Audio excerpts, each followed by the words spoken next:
पांच तत्व का धड़ नहीं मेरा। यजुर्वेद अध्याय नंबर 40 के मंत्र नंबर 8 में कहा है कि शुक्रम अकायम सप्रियागात, यानी सबसे प्रथम पूर्ण रूप से सशरीर यानी समर्थ सशरीर परमात्मा है सबसे पहले।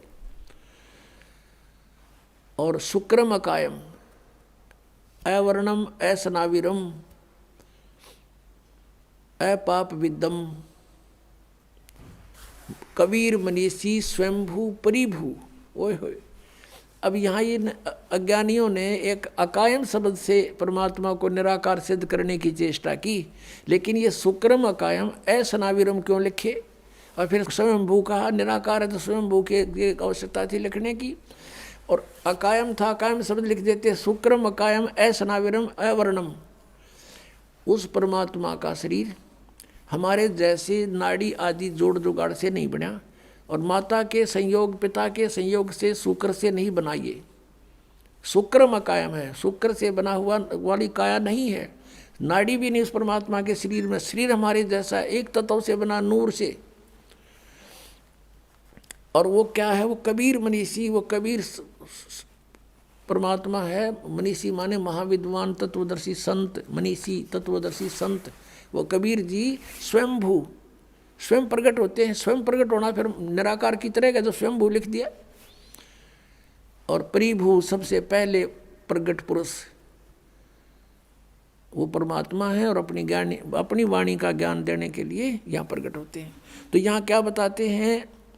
अदर द्वीप गगन गुफा में ता निज वस्तु सारा। गोरखनाथ से कह रहे हैं भगवान, तेरा ज्योत स्वरूपी अलख निरंजन धरता ध्यान हमारा। क्योंकि ये आपने देखा नाथ पंथाले का आलोक निरंजन, हमारे गांव में था एक नाथों का डेरा है अभी भी, वो बाबा आया करता है नुकारता आलोक निरंजन। अब हमने के बेरा था काल ले आंडा है, ये पता चलिया आंधे काल का नाम ले अलख निरंजन आटा गालियो माई। तो ये इस अलख निरंजन सुप्रीम पावर मान रहे हैं। परमात्मा कहते हैं तेरा ज्योत स्वरूपी अलख निरंजन धरता ध्यान हमारा। हाड चाम लहू ना मेरे, मेरा शरीर हाड चाम से नहीं है। और कोई जाने सतनाम उपासी, यानी मेरे से परिचित व्यक्ति ही उस सतनाम का जाप करने वाला मुझे पहचान सकता है। और तारण तरण अभय पद दाता मैं हूँ कबीर अविनाशी। अपनात्मा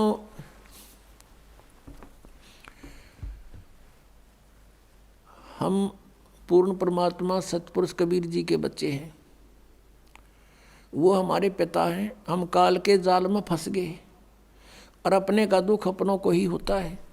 वो परमात्मा यहाँ ऐसे सुंदर लोक न छोड़ के, जिसमें दुख नाम की चीज़ नहीं। और यहाँ परमात्मा का एक दिन भी चैन से नहीं रहने दिया, उनके साथ मार मार रखी। घर घर में गए, गांव गांव में गए, नगर नगर में डंडोरा पीटा। कहीं जाकर खड़े होकर अपने आप आवाज़ लगाने लग जाते, कथा सुनाने लग जाते, अपने अमृतवाणी सुनाने लग जाते। बहुत से व्यक्ति इकट्ठे हो जाते, परमात्मा के फिर शिष्य बन जाते। इस ज्ञान को समझाया, उनके दुख दूर किए। और हम इतना जो है हम इस अज्ञान से भर दिए काल के दूतों ने, हम भगवान को नहीं पहचान पा रहे। कहा परमेश्वर ने, चारों युग में संत पुकारे, कूक कहा हम हेल रे, हीरे माणिक मोती बरसें ये जग सुगता ढेल रे। कबीर परमात्मा कहते हैं हम चारों युगों में आए, संतों को समझाया, अच्छी आत्माओं को। उन्होंने फिर मेरे से परिचित होकर के इस तत्व ज्ञान का डंडोरा पीटा। चारों युग में संत पुकारे, कूक कहा हम हेल रे।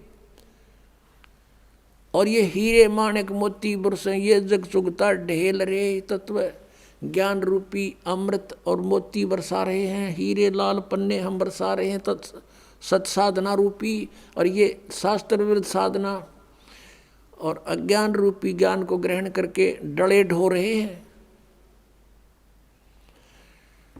अब गरीबदास साहिब जी ने कहा, अनंत कोट ब्रह्मंडे का एक रति नहीं भारे, सतगुरु पुरुष कबीरे हैं ये कुल के सिरजनहारे। सतगुरु पुरुष कबीरे हैं ये चारों युग परवाने, झूठे गुरुआ मर गए, ये हो गए भूत मसान।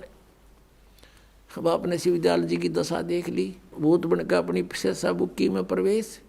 तो परमात्मा गरीबदास साहिब ने जो कहा कि झूठे गुरु मर के भूत बने फिरे हैं और उनके अनुयायी कहाँ जाएंगे, सोच लो भक्तों। मोती मुक्ता दर्शत नाही, ये जग है सब अंदरे, दिखत के तो नैन चश्म, इनका फेरा मोतिया बंदरे। ये परम धनी को वहाँ आँख बीचों बैठे संता भक्ता ने सोचे भी तो भगवान से मिल गए, और कहते हैं ऐसे आँखें बदल कर नो और ऊपर देखो बोला इसमें किम में आँख बदल कर देख लो, बिना बदले देख लो। ऋषि महर्षियों ने इसको खूब छान रखा, सारे कमल नारी नारी बता रखे, फिर भी ना पाया भगवान के निराकार। और वह छुरी दादा स्वामी और धन धन सतगुरु जय गुरुदेव वालों की भगवान निराकार बतावे, और परमात्मा सह शरीर मनुष्य दृश्य, और उसके एक रोम को में करोड़ सूर्य मिला दे, करोड़ चंद्रमा, ऐसी शोभा है। तो निराकार कैसे हुआ? तो यहाँ भगवान बताते हैं, समझा है तो सिर धर पाओ, बहुर नहीं रे ऐसा दाव। समझा है तो सिर पर पाँव धर लो और आ जाओ सतलोक आश्रम बरवाड़ा में, छुटवा लो पीछा। बोलो सतगुरुदेव की जय।